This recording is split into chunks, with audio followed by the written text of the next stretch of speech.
स्वागत है दोस्तों हमारे YouTube चैनल पे। आज हम लोग जानेंगे मुंडा मान की शासन व्यवस्था के बारे में।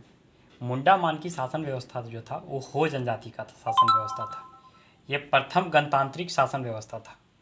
मतलब इससे पहले इस तरह के गणतंत्रात्मक शासन व्यवस्था का विकास नहीं देखा जाता है। गणतांत्रिक मतलब क्या होता है? गणतंत्रात्मक मतलब होता है कि जनता के द्वारा जो आपका प्रतिनिधि हो या जो राजा हो उसका निर्वाचन जो किया जाता है वो गणतंत्रात्मक के अंतर्गत आता है। ये पहली गणतांत्रिक शासन व्यवस्था थी। इस शासन व्यवस्था को थॉमस विलिंगसन के द्वारा मंजूरी प्रदान किया गया था। देखिए ये जो क्वेश्चन है वो जेपीएससी में एक दो बार आ चुका है, सॉरी जेएसएससी में कि इस शासन व्यवस्था किस शासन व्यवस्था को है सो थॉमस विलिंगसन के द्वारा मंजूरी प्रदान किया गया था। तो थॉमस विलिंगसन के द्वारा हो जनजाति का जो शासन व्यवस्था था मुंडा मान की, उसको मान्यता प्रदान या मंजूरी प्रदान किया गया था। मुंडा समाज का ही एक उप शाखा है जो मुंडा मान की शासन व्यवस्था के अंतर्गत हो जनजाति का शासन व्यवस्था जो है वो मुंडा समाज का ही उप शाखा के तौर पे जाना जाता है। ठीक है।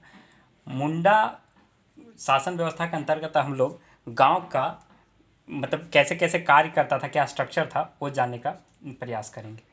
मुंडा जो होता था वो ग्रामीण प्रधान होता था, एक गांव का प्रधान होता था। और इसके सहायक जो होता था वो डाकुआ होता था।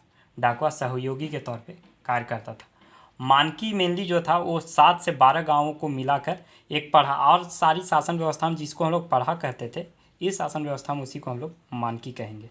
मानकी शासन व्यवस्था के अंतर्गत जब भी कोई बैठक बुलाया जाता था तो उसमें मुंडा और डाकुआ को उपस्थित होना अनिवार्य रखा गया था, अनिवार्य माना जाता था।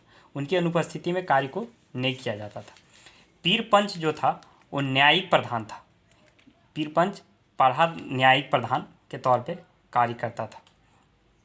मेनली इसका काम था जो जिस तरह के छोटे मोटे मामले होते थे गांव स्तर पे, अगर जो झगड़ा उगड़ा होता था उसमें ये फैसला देने का काम पीर पंच के द्वारा किया जाता था।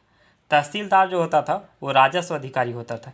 ये पूरे गांव से राजस्व वसूलने का कार्य किया करता था। दिवरी जो होता था वो गांव का धार्मिक प्रधान होता था। धार्मिक प्रधान दिवरी को माना जाता है। यात्रा दिवरी जो होता था दिवरी का सहयोगी था। ठीक है। हो जनजाति में अपनी भाषा हेतु बारचिती नामक लिपि का विकास किया था। ठीक है। जिस लिपि के विकासकर्ता कौन थे? लोकोबोद्रा। ठीक है। लोकोबोद्रा के द्वारा इस लिपि का विकास किया गया था।